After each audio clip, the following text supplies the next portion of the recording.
Mari kita buka bersama-sama dalam Amsal pasal yang ke-24. Saya jemput kita semua bangkit berdiri. Amsal pasal yang ke-24 ayat yang ke-16, slide next, oke. Ada di bagian paling bawah, tetapi kita akan bahas secara padat dan jelas. Kita masuk bulan November dan tema November adalah resilience, ketangguhan dalam berbagai aspek.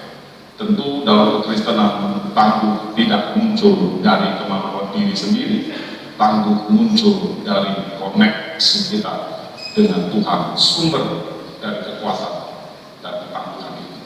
Kita baca Amsal pasal 24 ayat 16, bagi yang suka memposting di status saya izinkan, tapi hati-hati jangan terpeleset ke 5 mili di dekat ini ke yang lain-lain. Kita sama-sama baca 2, 3. Sebab 7 kali orang benar jatuh, namun ia bangun kembali, tetapi orang fasik akan roboh dalam bencana. Silakan duduk Bapak Ibu, silakan puji Tuhan. Kalau minggu lalu kita belajar banyak hal tentang Kristen tanaman pos atau Kristen yang ditanam di pelajaran awal, minggu lalu kita juga melihat tentang sarung tangan yang tidak punya daya apapun, tetapi ketika ada tangan kita di dalam sarung tangan itu, dia seolah-olah dapat melakukan apapun. Atau kita bisa melihat kemarin juga tentang beberapa ilustrasi. Hari ini ilustrasi tidak selalu banyak, tetapi saya senang dengan gambar Raja Wali, karena tentu Tuhan tidak mungkin kebetulan kurang kerjaan pakai kata Raja Wali di dalam ayat-ayat di dalam firman Tuhan.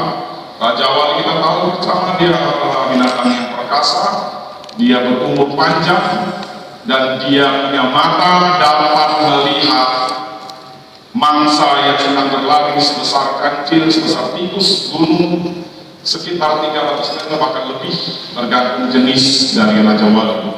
Raja Wali itu juga membuat sarang di atas gunung Batu. Sarangnya bisa berselebar 1-2-3 meter, dan tidak ada yang mungkin dapat menjangkau sarang Raja Wali, karena Raja Wali membuat sarang di atas gunung Batu. Tentu Tuhan sebagai pencipta makhluk hidup alam semesta tidak mungkin kebetulan memakai bahasa Raja Wali naik terbang tinggi dari potong saya. Tetapi sebelum saya mencapai masalah itu, kita akan lihat satu persatu. Resilience atau tangguh, katakan sama-sama, tangguh. Tangguh. Iya, orang tangguh ngomongnya tangguh. Itu bukan, karena omongan kita beda dengan kalimatnya. Tangguh. Tangguh. Keluarkan tangan, 1, 2, 3, angkat tangan kanan kita. 1, 2, 3. Tangguh. Bapak Ibu sendiri yang harus jujur, apakah saya ngomong ini sesuai dengan saya sudah tangguh ya, semangat ya, sudah. Kita harus ya, bicara ngomong itu juga. Oke, manusia tidak bisa tertipu dengan kata-kata. Manusia, kita, saya akan melihat bukti dari apa tindakan kita. Semangat, komando. Ini matamu. Rasanya kita dengar aja tidak butuh bahkan, padahal kita bukan orang komando. Ini matamu. Ya, dia keren banget. Ada beberapa orang menerima kemarin, beberapa bulan yang lalu. Pagi. Saya rasanya sampai 1 saja pagi terus. Udah malam pagi. Bahkan orang seminar motivasi bilang apa? Semangat pagi. Membicarakan dari itu, semangat pagi. Sudah jam 8.43, masih semangat pagi. Sudah jam 3 sore, semangat pagi. 1, 2, 3. Tangguh. 1, 2, 3 pagi. Tangguh. Puji Tuhan, sudah meningkat 70% ya. Mudah-mudahan nanti slide-nya itu tangguhnya sampai 100%. Bahkan yang dari atas mungkin sampai lompat ke bawah, yang dari bawah lompat ke atas. Jangan lakukan itu, nanti viral.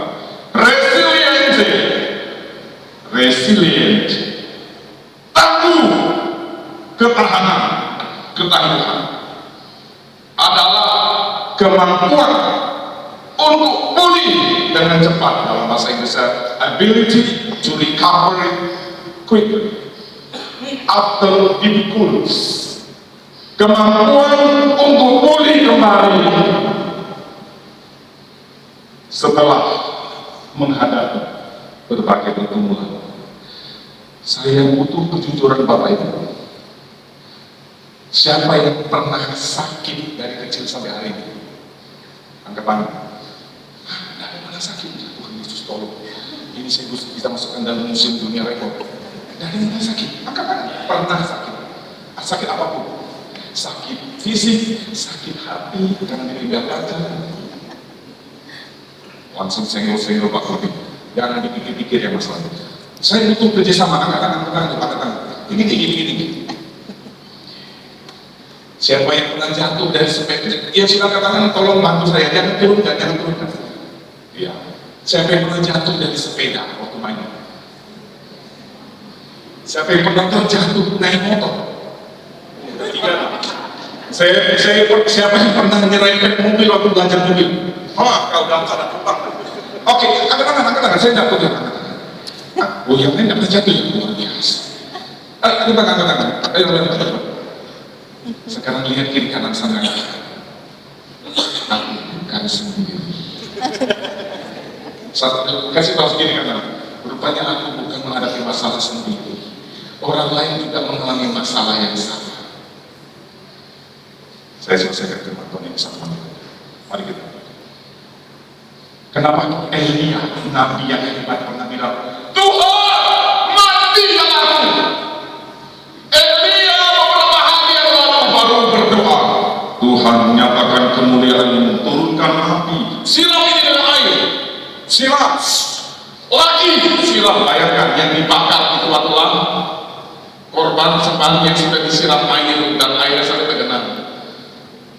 Di hadapan Israel, di hadapan orang-orang yang tidak percaya Tuhan, nyatakan kuasa-Mu Tuhan, sehingga barang siapa yang melihat kuasa-Mu turun api dari surga, mereka akan melihat Allah adalah Allah yang hidup dan kekal. Itu hari dia seperti terbang, bukan terbang di awan itu, rohnya itu kayak terbang. Pendeta anak Tuhan orang tersebut baru mengalami KKR. Waduh, pulang dari rumah, doa 10 malam. Kalau kayak gue udah kesenaman, kayak ketemu musuh tembak semua. Malam baru habis KKR, baru habis tilawat Tuhan, berkobar-kobar, sama. Ketemu orang ini rasanya, rambut gue bisa kumut-kumut, rambut jadi banyak, rambut banyak hilang, jadi pokoknya rasanya rohnya kayaknya udah sampai langit, kayak Superman. Dia lupa manusia masih tinggal di tubuh tanah jahat ini.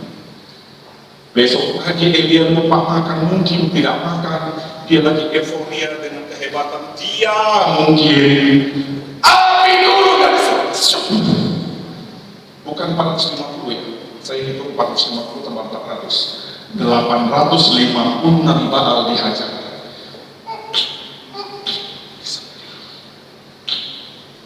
Terus saya ketika lihat pulang mungkin ke Bang ini nyetok duit gitu,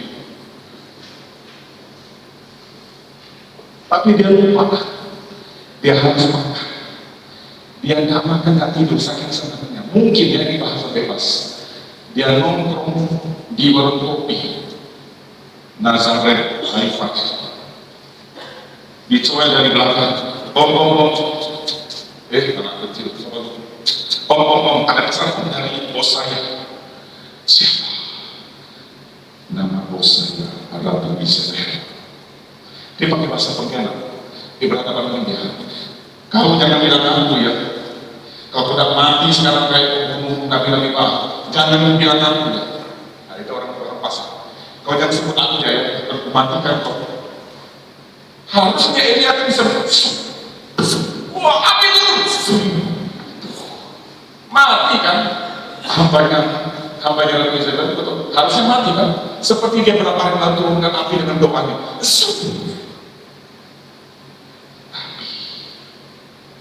Dia lagi capek. Seperti saya sekarang. Saya butuh minum. Sabar. Nantikan. Paling kita minum di depan jemaat. Dilihat orang ratusan. Dan saya yakin tak ada yang berani mau ikut datang ke dekat. Dia capek. Fisiknya capek. Rohnya juga belum lama dicas. Low fat. Dapat ancaman. Gampangnya gini, kalau kau nggak mati dalam waktu dekat, jangan sebut aku bisa lihat. Yang ngomong pembantunya bisa lihat. Bukan ratu yang turun dengan tahta dengan kereta pengawal. Hanya, maaf, budak perempuan. Ada pesan dari Tuhan saya, Nyonya Isabel. Kalau kau tidak mati dengan cepat pada ini, jangan sebut aku ya. Wih, yang Melayu kan, kau jangan sebut aku ya. Dan ku ingat kau ya. Ku ingat kau ya. Harusnya Elia takut. Ya pernah. Kenapa? 850 musuhnya dihajar. 1 biji. Tapi saya ingatkan Bapak Ibu, hati-hati dengan kerikil yang kecil yang ada di ujung jempol minggu kita. Dia akan membuat lari mantuk kita terganggu. Oh, rupanya biji kerikil jempol di ujung minggu. Kalau mantuk kita bisa lewat itu. Atau kalau orang bias, mantuk besar. Kerikil kecil, hamba dari Ratu Isabel. Kalau kau tidak mengerti berapa ini, tidak bisa mulai. Dia takut, dia lari.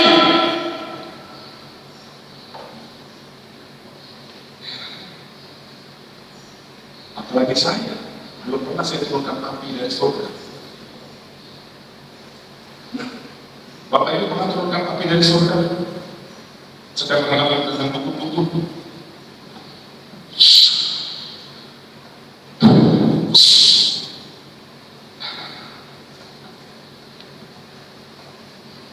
Orang sekuat saya pernah dengan Nabi Elia masih bisa seperti itu.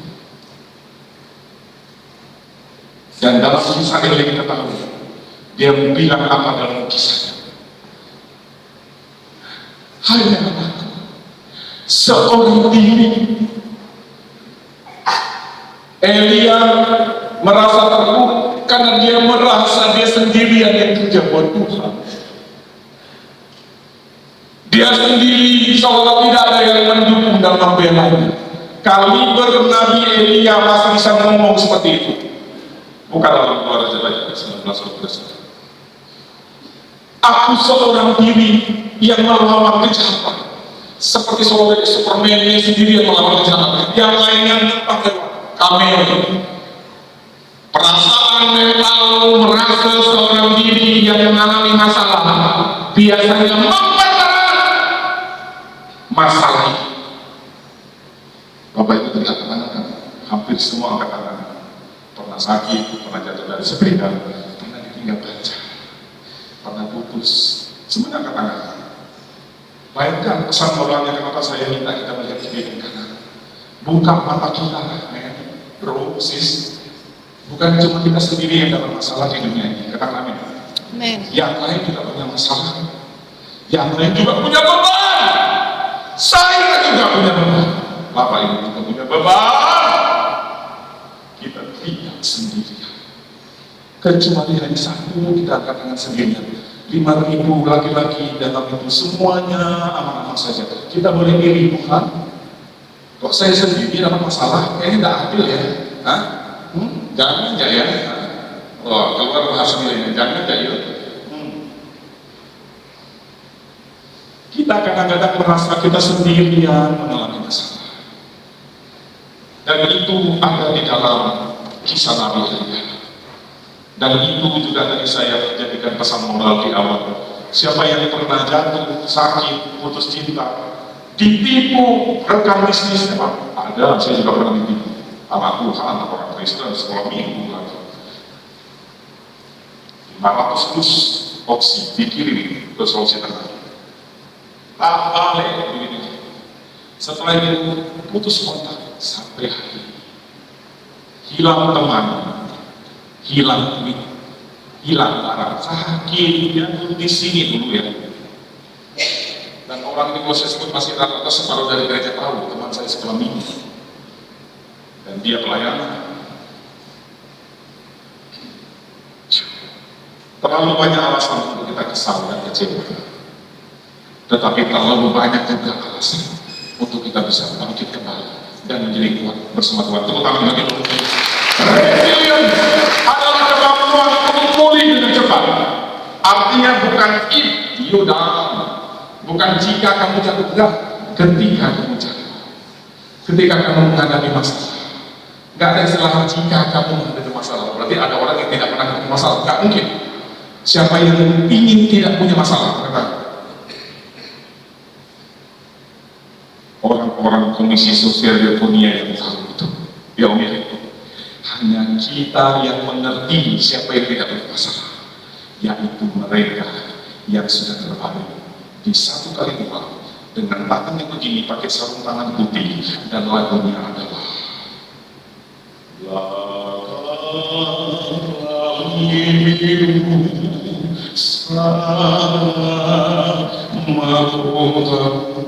sekitarnya nangis, dia sendiri yang sini. Kenapa? Dia sudah difirdaus sama Allah. Dia senang. Tidak ada orang Kristen yang dalam Tuhan yang meninggalnya gitu.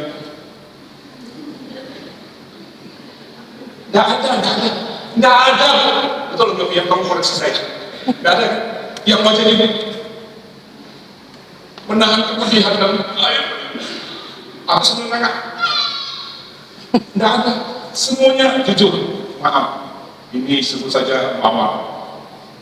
Dia yang begini. Mukanya lebih manis dari saya. Kenapa? Karena rohnya sudah difirdaus bersama Allah di sana. Di sana tidak ada ketakutan, gigi dari lalat atas dan air. Dan di sana juga ada orang-orang yang kami kasih yang sudah disana. Ayo Pak, semangat Pak.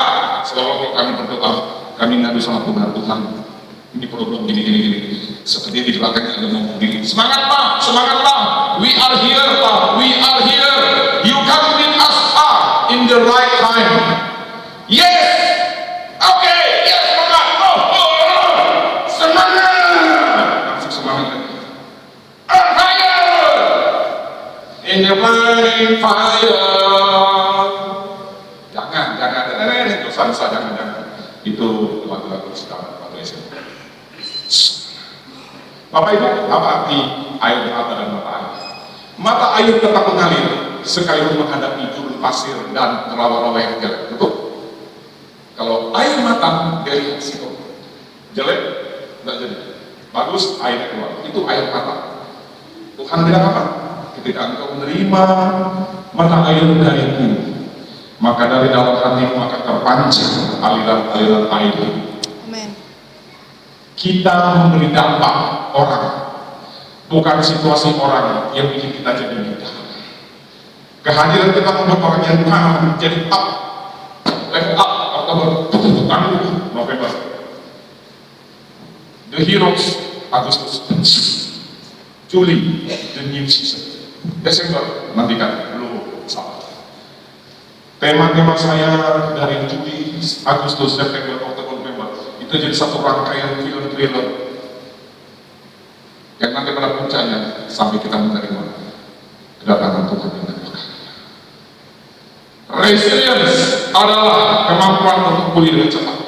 Saya besarkan kalimat pulih dengan cepat karena ada orang yang terpuruk sangat lama dan dia seolah berpikir, hanya aku sendiri yang mengalami masalah ini Tuhan. Kau sungguh terlalu, kata Allah bilang, terlalu. Tidak. Tadi kita lihat angkat tangan semua dengan masing-masing punya problem, dengan masing-masing punya beban. Kita tidak sendiri mengalami beban sendiri. Kiri kanan kita juga punya masalah dengan masing-masing persoalan. Jawabannya adalah ketika kita terjatuh, sama-sama kita baca 1 Detik dalam kotak 2, 3.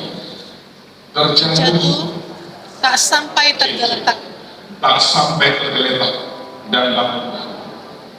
Apa Apabila ia jatuh, tak sampai terletak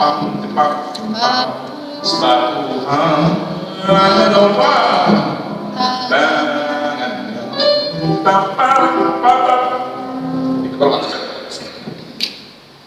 Tuhan menetapkan langkah-langkah orang yang berkenan kepadanya. Apabila ia jatuh, sebab Tuhan menopang tangannya. Sama-sama, tangannya.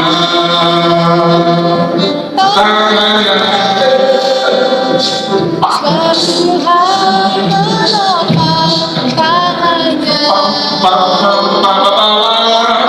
Bila ia Jatuh tak sampai terletak.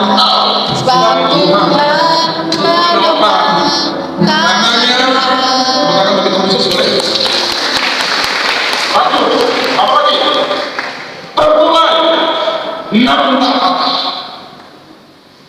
Guru yang akan dipandang, yang sungguh lebih berharga.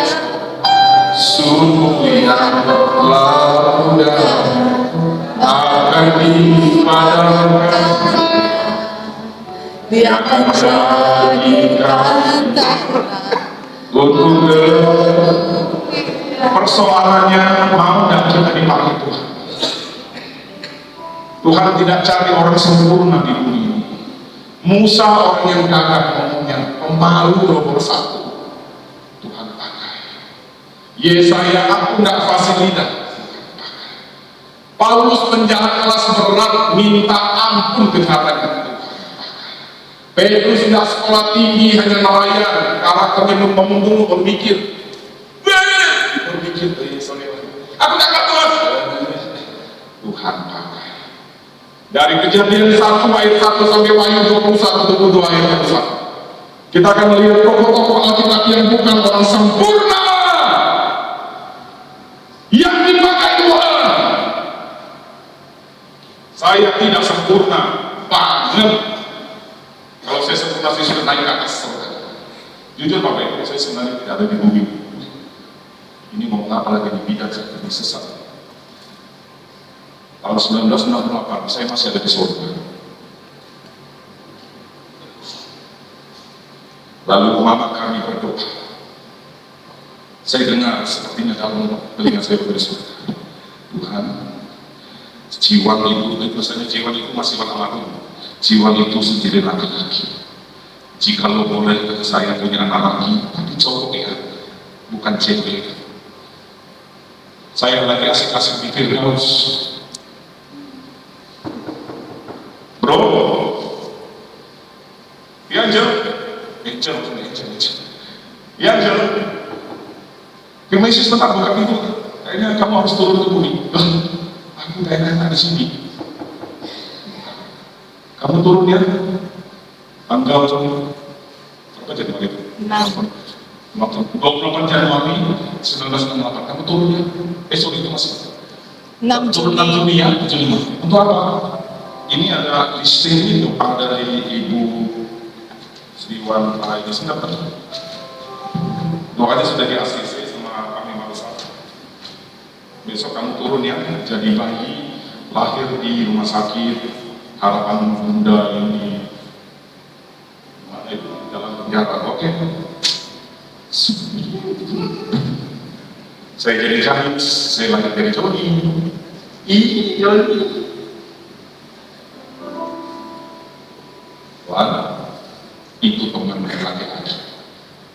Mami berdoa supaya kamu jangan sendirian jadi laki-laki. Ini sudah ada teman sangat-sangat. Itu cerita Mami dari dulu kepada kami. Mami saya bilang, Mi, kalau saya tidak dipanggil, saya mungkin masih di surga. Bisa juga sih. Jadi saya di bumi ini enak kerjanya. Tuhan kasih begini suruh lakukan. Tuhan jadi suruh pemain musik 25 tahun, ketua musik di sini, silakan. Saya disuruh nikah seorang gadis cantik dari Sanggup namanya Karen Hapus alias saya lakukan itu. Saya lagi butuh makan Tuhan, aku lagi mau makan, tiba-tiba ada bonus oksigen. Tuhan aku ingin jalan-jalan ke Aurora, dikasih bonus oksigen. Nah, bonus mau naik apa? Boleh. Saya jalani dengan penuh enteng, karena setiap jalan kita telah Tuhan. Siapa? Katakan. Amin. Ya langkahmu diatur oleh Tuhan. Kalau kita yang ngatur, capek ngatur di sini. Capek ngatur di sini karena kita mau mengatur Tuhan dengan cara kita. Aku mau cowok yang kaya, 7 turunan, kekayaan warisannya orang tuanya tinggal kakek, umurnya tinggal 5 hari dan warisannya langsung masuk ke menantu. Enak bener.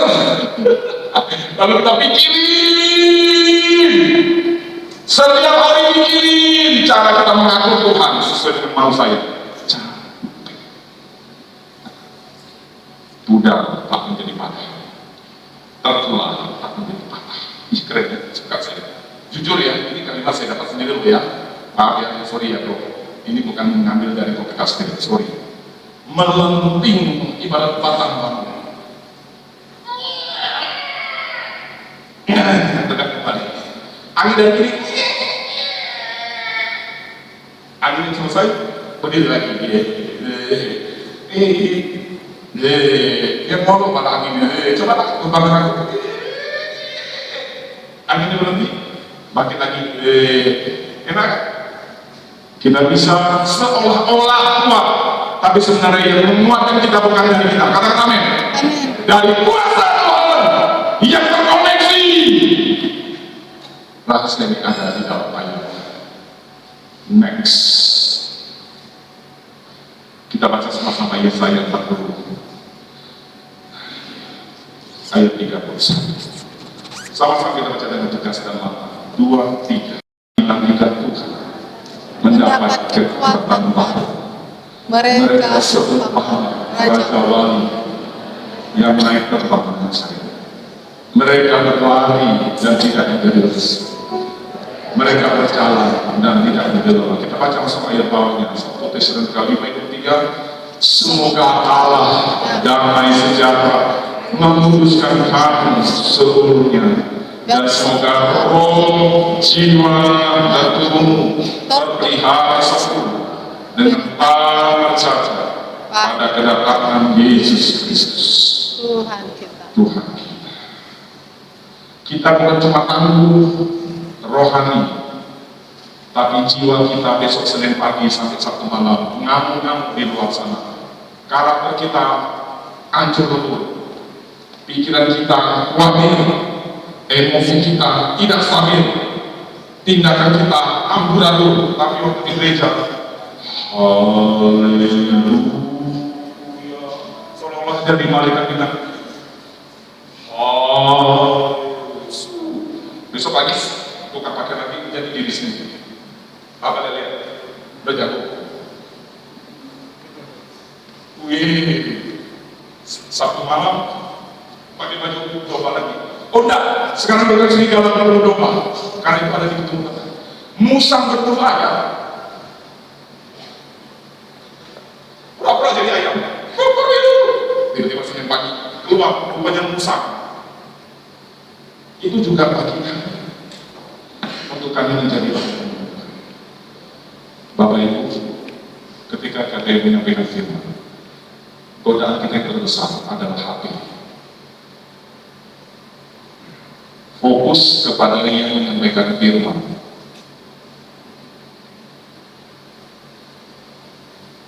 Kenapa tanaman susah bertumbuh? Karena yang hilang dan kurang-kurang. Angkanya mungkin akan pindah 3 hingga 4. Benih sekalipun mereka kontes itu bukan di sini. Tapi kalau kita tidak merespon dengan benar, mukjizat tidak terjadi. Kenapa di Nazaret susah terjadi mukjizat? Markus pasal 8. Karena orang-orang Nazaret tidak mempercayai Yesus. Maaf, kalau Yesus nyamar tiba-tiba khotbah di depan sini, saya tidak terlalu yakin 100% di zaman Tuhan. Karena Yesus butuh kepercayaan kita. Di dalam Markus pasal 6 kisah tentang Yesus tidak diterima oleh orang Nazaret. Di situ tertulis dengan jelas. Karena ketidakpercayaan mereka, maka Yesus tidak melakukan mukjizat satupun di sana. Sering kita bertanya kenapa aku tidak mengalami mukjizat. Jangan salahkan gereja, pendeta, bahkan Tuhan Yesus. Mungkin saya yang kurang percaya. Bahkan yang main-main ketika firman Tuhan disampaikan. Saya lagi menabur roti hidup mana surgawi. Tugas kita hanya menerima, memakan, dan merespon dengan benar. Sampai satu tong dilempar malaikat mana surgawi, kita cuma tutup pintu. Besok kita pulang dari sini kosong. Kenapa saya memakai kalimat ini? Karena menanti-nantikan Tuhan dalam bahasa aslinya adalah kafah, yang artinya melekat seperti tali yang dilepas. Jadi bukan nanti grab atau nanti seperti menantikan tukang gerobak nasi goreng lewat. Tidak tahu kapan, tidak tahu jam berapa. Ini bukan model menanti dengan kebodohan. Tidak tahu Tuhan mau datang kapan, nggak ngerti saya. Pokoknya nanti jalan. Bukan, kata menanti-nantikan Tuhan dalam konteks ini memakai bahasa Ibrani kapa, seperti tali yang berhubungan di pintal Allah. Jadi kita sudah tahu tali ini semakin dekat dengan kita pegang. Seolah seperti kita lagi ada di jurang. Kita lagi pegangkan dengan tali dari awan di atas tebing. Selama kita pegang, kita menantikan. Sabar ya bro, kami masih datang. Kau pegang dulu tali kami. Pegang tali, jangan dilepas.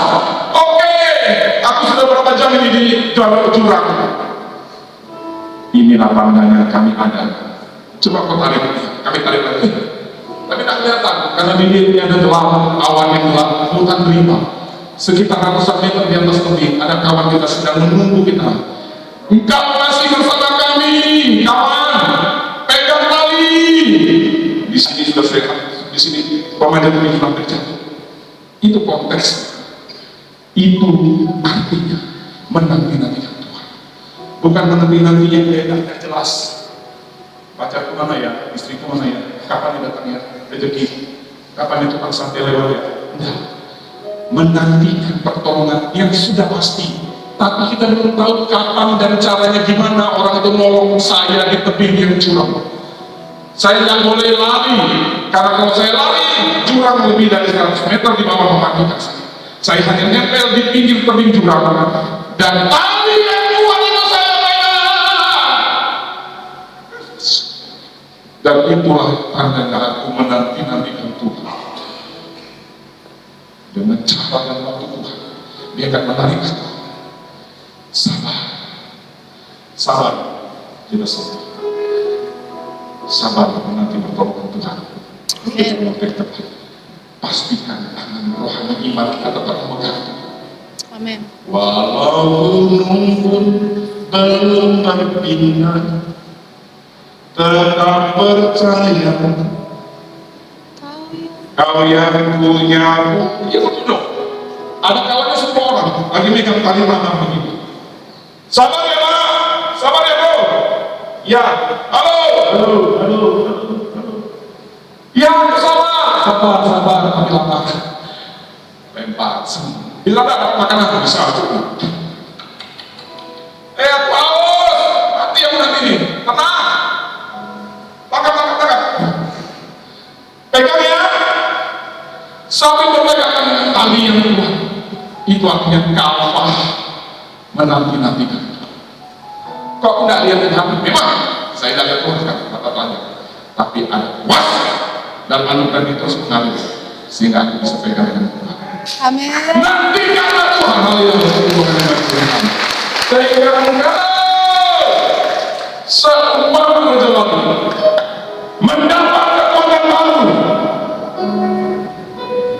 kembali ke ilustrasi tadi. Dia udah capek, tapi dia masih pegang. Maka dia bilang, ini kan ditarik, dia lilitkan. Udah capek dia, nggak mampu lagi. Ditarik ke atas, masih hidup kau, masih. Jangan nyerah bro.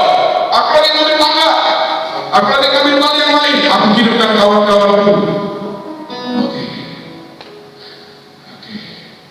Jangan nyerah bro. Aku nggak nyerah. Bukan kehidupan seperti itu. Capek udah hidup. Masalahnya selesai. Kuatkan bro, kuatkan. Tangguh bro, semangat. Iya. Kadang-kadang kita menjadi seperti orang yang lagi terbingung, lagi ada di jurang hampir jatuh. Tapi kita masih punya pengharapan. Tali yang sudah diberikan kita dan kawan-kawan kita di atas sana. Jangan pernah menyerah apapun alasannya. Amin. Jangan pernah menunggu apapun alasannya. Orang-orang yang nanti-nantikan Tuhan mendapat kekuatan baru. Yesus.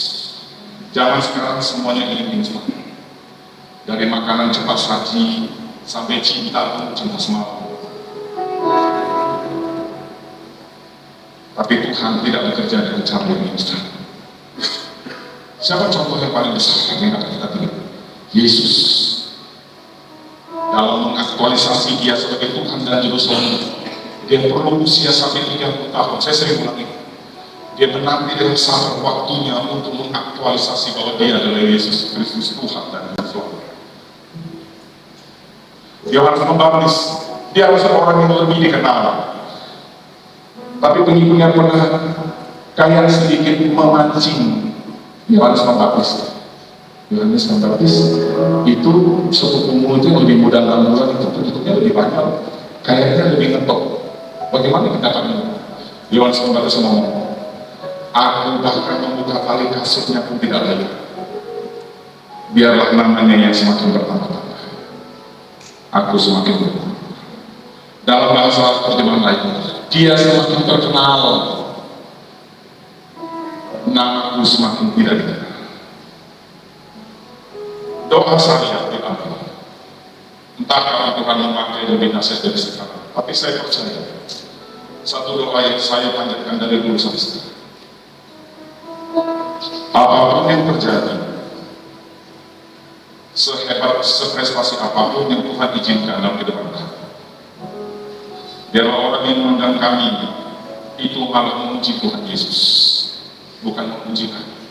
Seperti itu kami bagi Tuhan. Itu yang tidak gampang. Teman-teman dalam dunia di pemerintahan. Waktu gerejanya masih kecil, dia masih sedikit low profile. Waktu dia sudah makin besar, makin berbagai satelit, sel-sel dan sebagainya, makin susah saya dari dulu. Baru-baru nelpon di WA, dibalasnya pagi, dibalasnya besok malam. Atau nanti yang balas staff. Maaf Pak Beta, ini staffnya. Saya tidak jauh dia sebelum dagang. Artinya begini, Daud ketika dia gembala yang sederhana, dia mengubah mazmur yang banyak, bahwasanya semuanya dia buat waktu di dalam masakan gembala. Tapi Daud juga menjadi contoh buat kita untuk hati-hati. Ketika dia menjadi raja yang terkenal, kaya, dihormati, pasukan orang yang hebat, selalu menang, dan dia minta, rehat sebentar boleh tak dari pelayanan, capek perang terus. Dia yang putuskan, dia yang lakukan, tidak saya istirahat yang lain.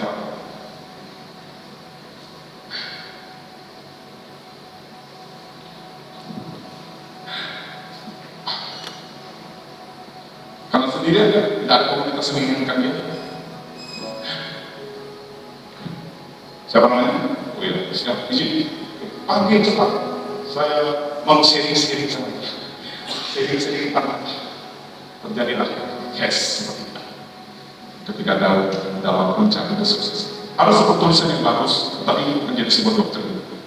Ketika kita sedang menghadapi pergumulan, dalam proses, biasanya kita betul-betul andalkan Tuhan. Tapi biasanya ujian terjadi ketika kita sudah merasakan semuanya oke-oke saja. Uangku sudah aman, keluargaku sudah aman. Oke saja. Biasanya, tadi tidak ada di sini. Di negeri Wakanda, di Konoha saja. Di sini tidak ada, semuanya baik-baik. Semuanya hidup Tuhan. Aktif beribadah, berdoa memuji Tuhan. Di Konoha, di Wakanda saja. Dia katakan dulu, hari ini tanggal 2, 3 hari lalu, Amsal 31 menulis doa akur dalam Amsal 31. Jangan berikan padaku kecurangan dan kebohongan. Amsal 30 ayat 2. Jangan berikan kepadaku kemiskinan. Apa? Kekayaan. Supaya kalau aku kenyang, aku tidak menyangka Tuhan. Atau kalau aku miskin, aku mencuri dan mencemarkan nama Tuhan. Baik kita dalam kekurangan maupun dalam kelimpahan, semuanya adalah punya kemungkinan untuk kita diuji mengenai kesetiaan kita dengan Tuhan. Next, menanti Tuhan adalah bukti iman, bukan kelemahan. Menanti membutuhkan sebuah determinasi daya tahan. Dalam dunia 12 kecerdasan yang pernah disampaikan, bahkan juga pernah disampaikan oleh Bapak Majelis Gabriel Hatmiono Manu SDHSD. Salah satu equation-nya adalah adversity equation. Adversity equation adalah kecerdasan untuk seseorang dapat mengatasi segala tantangan. Dari kemampuan itu, kecerdasan itu diambillah oleh para ahli psikologi menjadi adversity equation. Selain intelligence equation, emotional equation, spiritual equation. Tapi daripada 12 kecerdasan itu yang menjadi epicentrum dari semua, para ahli psikologi sebagian besar sepakat, manusia perlu kecerdasan spiritual. Sesuatu ilahi, divine, of the power of divine, kuasa yang ilahi. Orang muda tidak bisa bilang kuasa Roh Kudus, kuasa dari ilahi yang harus memampukan orang itu memiliki kecerdasan dalam epicentrumnya, sehingga mereka akan masuk dalam 12 kecerdasan yang diajarkan di dunia luar sana. Rahasia kita dapat, kita harus pastikan roh kita connect dengan Roh Tuhan. Tuhan tidak bekerja secara instan, melainkan melalui proses. Menanti Tuhan bukan berarti kata, tapi melatih kedewasaan rohani. Dalam Wahyu, gereja Tuhan disebutkan akan menjadi memulai wanita surga. Dan saya percaya kita semua akan mengaminkan. Gak mungkin anak di bawah umur boleh menikah, betul? Bahkan siapa yang melakukan itu akan mengalami undang-undang perlindungan anak, betul? Sedangkan dunia saja mengatakan tak boleh jadi mempelai wanita kalau masih bocil, masih kucil, baru kami kudon, ispuro, semuanya yang usianya masih belasan, masih di bawah 15 tahun.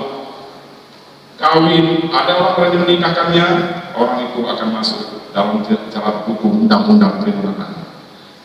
Bukankah Tuhan bilang gereja adalah mempelai wanita surga, dan tidak ada mempelai wanita yang masih kecil? Dia harus sudah akhir balik, sudah harus dewasa.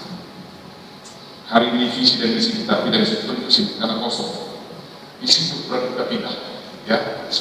Sekaligus saya meresmikan kepindahan visi dan misi kita lebih dekat pada tempat.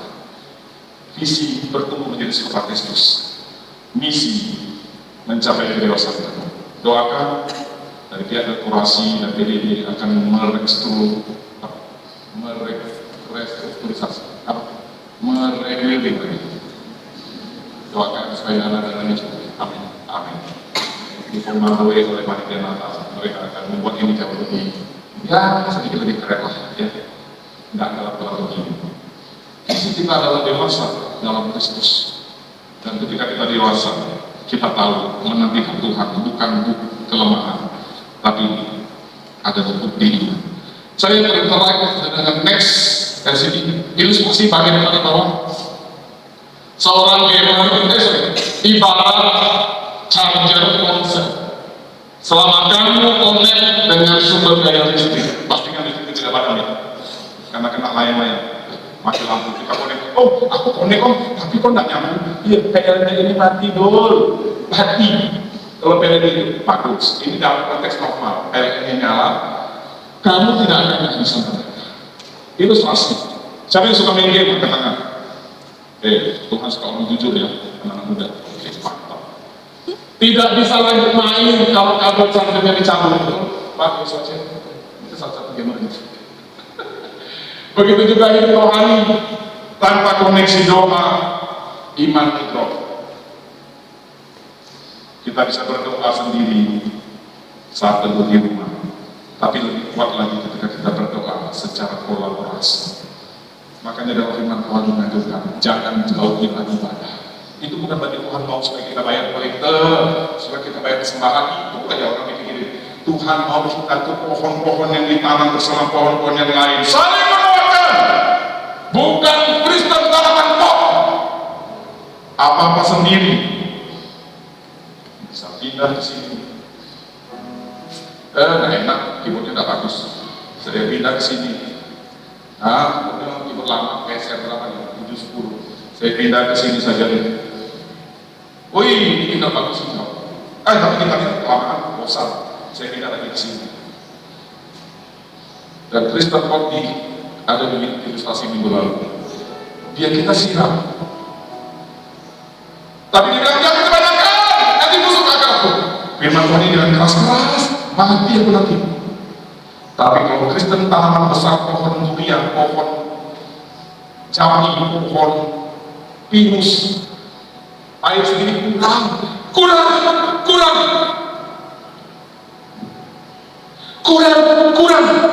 dia selalu kurang dengan limpahan ajaran Tuhan. Pernahkah kita merasa bosan dengan firman Tuhan? Coba cek, coba semuanya lihat ke sepatu. Jangan-jangan sepatu saya rancang tipok, bukan di tanah lapang. Kalau tipok, kasih kukunya boleh banyak nggak Pak? Nggak boleh. Bisa metong. Kenapa orang metong? Rupanya akarnya dalam pot. Dikasih pupuk baru 2 sendok metong. Coba pohon besar di tanah itu bersama pohon-pohon yang lain. Ada pohon sani, ada pohon Bapak Menuru, ada pohon Rafael Salomo, ada pohon Dewi, ada pohon Andreas, ada pohon Budi Hartoyo. Yang satu pohon goyang-goyang, yang satu jadi juga. Yang satu jadi lemes, yang satu semangat bro, semangat lagi. Coba dia sendirian. Lemes, nggak ada yang ingat, karena dia dalam roh, hanya eksklusif, tidak terhadap jauh. Tuhan mau sekarang kita bersama-sama dengan komunitas kita juga terkonek dengan Tuhan. Next, sedikit lagi, Tuhan tidak sekedar memberi semangat.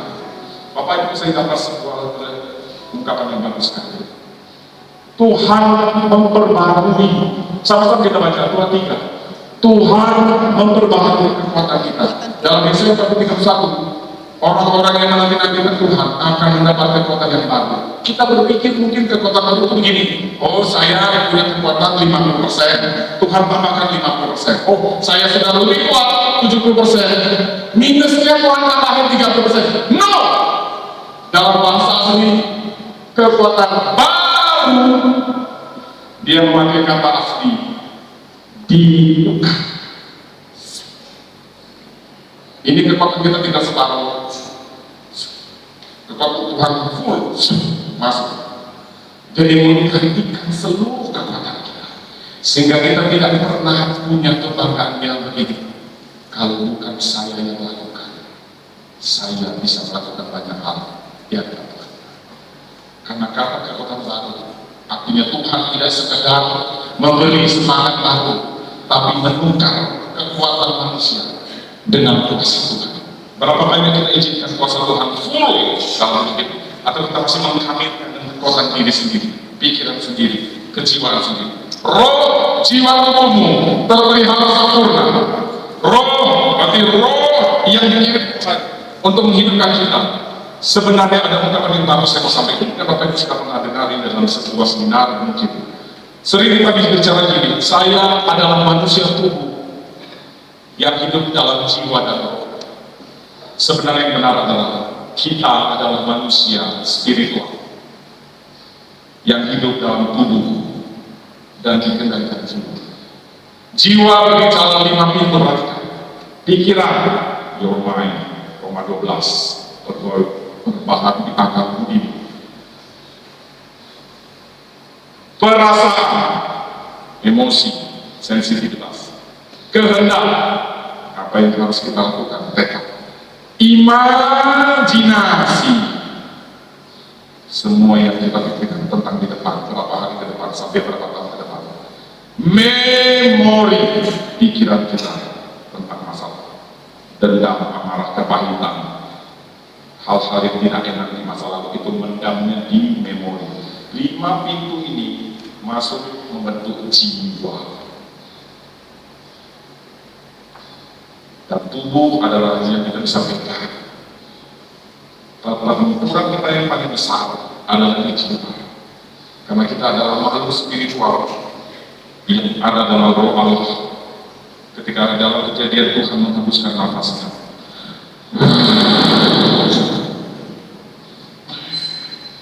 hiduplah Adam. Disitulah roh Allah masuk. Jadi kita hidup manusia. Tapi kita ada dalam tubuh fisik yang bisa busuk dalam hitungan 3 hari.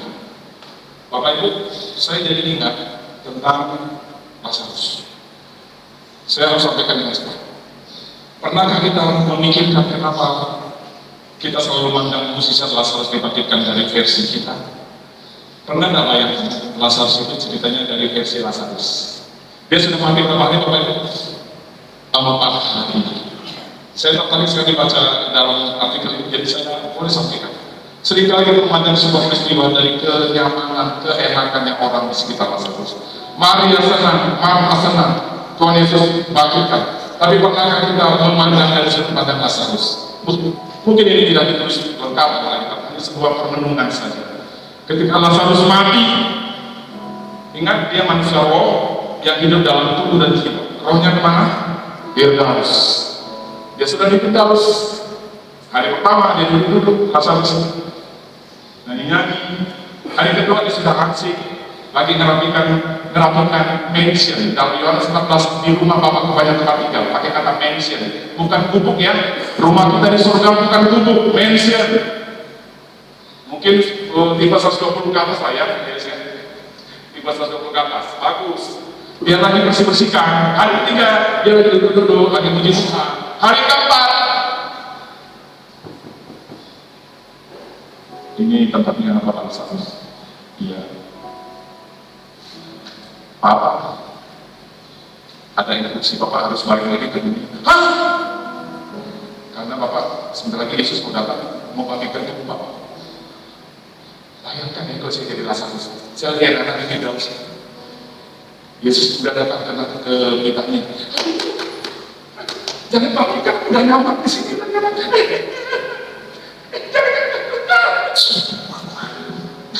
Jadi Lazarus lagi.